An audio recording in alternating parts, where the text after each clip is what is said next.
January 2nd, 2021. Let's get it. www.globalcovidsummit.org.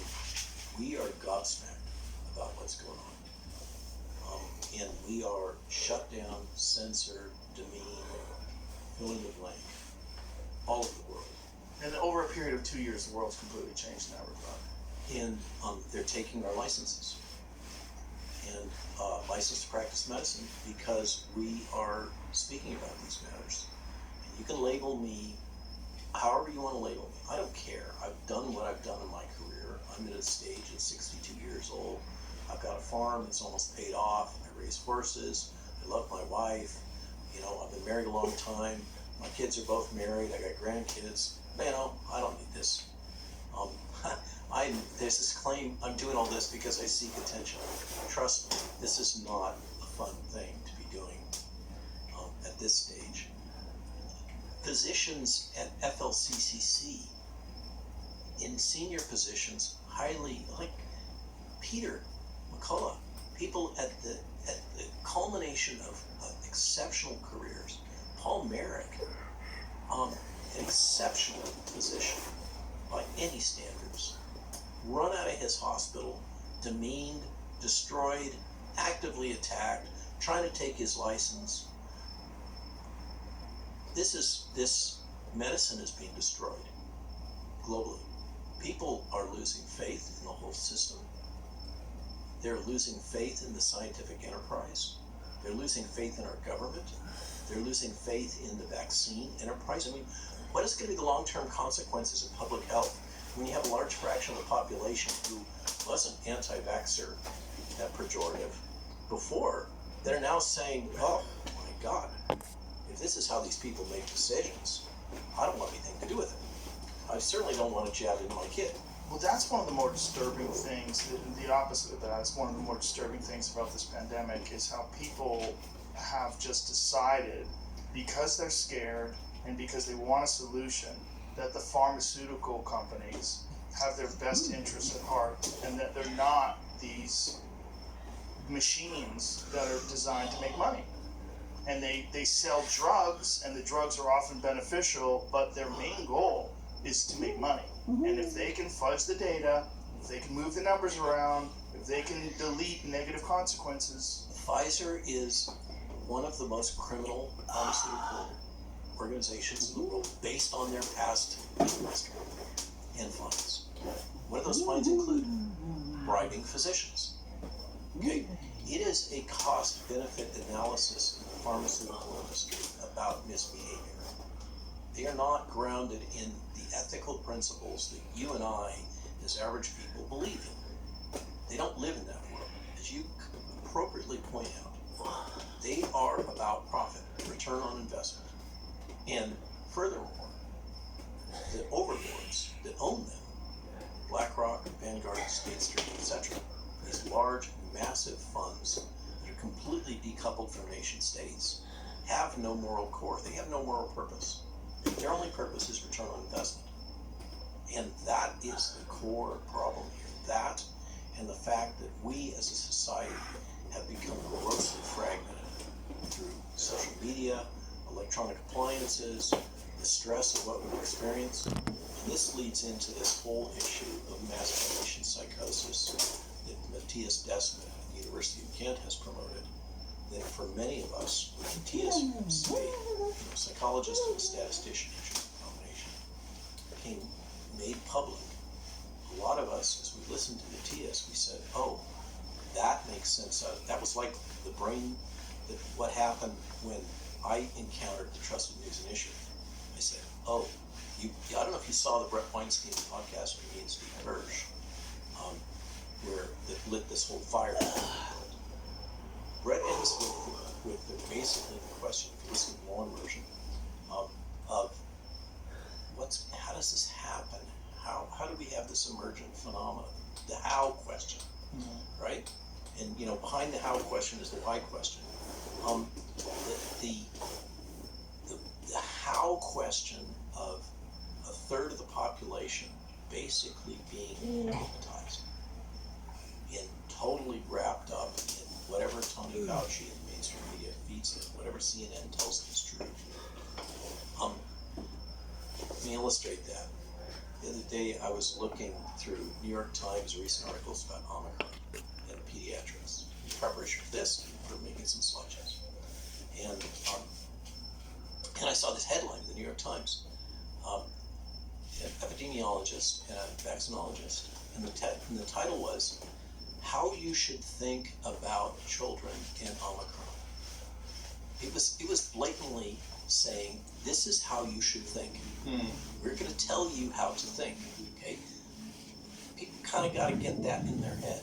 That's the world we're in right now. Now, what Matthias Desmond has shared with us, brilliant insight, is another one of those, aha, now that kind of makes sense, which is that this comes from basically European intellectual inquiry into what the heck happened in Germany in the 20s and 30s. You know, very intelligent, highly educated population, and they went barking mad. And how did that happen? The answer is mass formation psychosis. When you have a society that has become decoupled from each other and has free-floating anxiety and a sense that things don't make sense, we can't understand it, and then their attention gets focused by a leader or a series of events on one small point, just like hypnosis, they literally become hypnotized and can be led anywhere. And one of the aspects of that phenomenon is the people that they identify as their leaders, the ones typically that come in and say, you have this pain and I can solve it for you. I and I alone, okay, can fix this problem for you, okay? Then they will follow that person through. It doesn't matter whether they lie to them or whatever. The data are irrelevant. And furthermore, anybody who questions that narrative is to be immediately attacked. They are the other. This is central to mass formation psychosis. And this is what has happened. We had all those conditions. You remember back before 2019, everybody was complaining, the world doesn't make sense, blah, blah, blah. And we're all isolated from each other. We're all on our little tools. We're not connected socially anymore, except through social media. And then this thing happened and everybody focused on it. That is how mass formation psychosis happens. And that is what's happened here. Now there's ways to get out of it. Matthias's recommendation is you got to get people to realize that what we've got is a situation of global totalitarianism. In his experience in Europe, making people realize there's a bigger threat than the virus can cause a separation psychologically in this fusion, this hypnosis that has happened. The problem is, then you're just substituting a bigger boogeyman for the current one. Somebody else can come in and manipulate that. The real problem, and it gets back to your core point, we're sick as a society, and we have to heal ourselves. And one of the things we have to do is come together. We have to recreate our social bonds. We have to buy into integrity, the importance of human dignity, the importance of community. That's how we get out of this. And I think that this insight of Matthias Desmond is really central to kind of making sense out of all of this crazy. We got a world in which the press is incentivized to push a story because they're all controlled by the same large funds that Pfizer is, and so is tech. I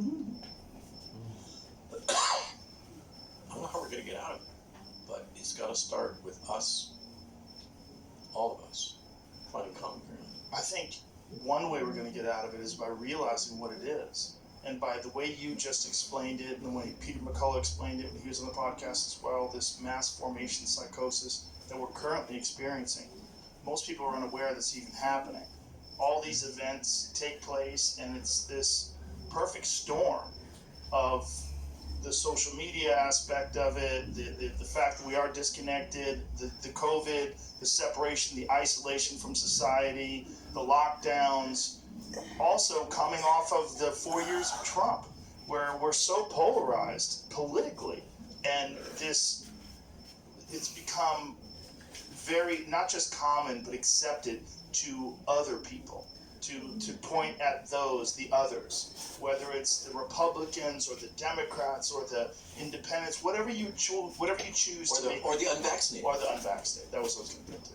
Yeah. And that's one of the things that I find very bizarre about the tribal aspect of this, is that people want me to get vaccinated. And like my friends who've been vaccinated want me to join the team. Like, go ahead, get the tattoo. Like, what are you saying? And I'm like, I've gone through the virus. I have immunity. I also have antibodies. I just checked them last week. Like, I could show you the test. Matter of fact, I have it right here. There it is. And I had to be tested when I came in the front door at your shop here. Yeah, we test everybody. But the point being is, it doesn't make any sense for me to get vaccinated, but they want me to join. It's worse than that. It puts you at higher risk. Yes. Okay, they're asking you to take more risk for your health in order to join their club. That's what it is. And that's what it is. It's a tribal formation. And it's people who don't have personal sovereignty, and people who aren't confident with standing by their own thoughts and objectively analyzing things outside of an ideology, outside of the tribe. Those people are very susceptible right now, and those are more common than not.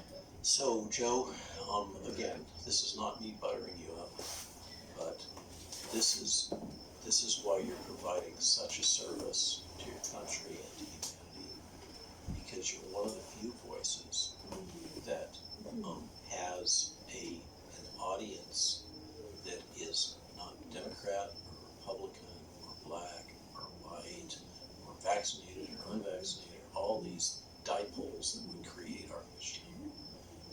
And you are trying to speak to that persuadable middle, and do so with an open heart and an open mind. In a world in which all of the information is being so carefully manipulated and so pervasively distorted. And I'm grateful, sincerely. My colleagues are grateful. And I think the world should be grateful for your leadership. Well, I'm very grateful that there's courageous people like yourself that do put your reputations and your careers on the line by speaking out against this stuff when it is very difficult. And when you do get deplatformed for doing that, they know that by censoring you, they're not just censoring you, they're also making others like you self-censor. Absolutely. I've been self-censoring for months. I mean, every morning when we post on Twitter, my wife and I, Jill Glassbloom, PhD, right, have this active dialogue.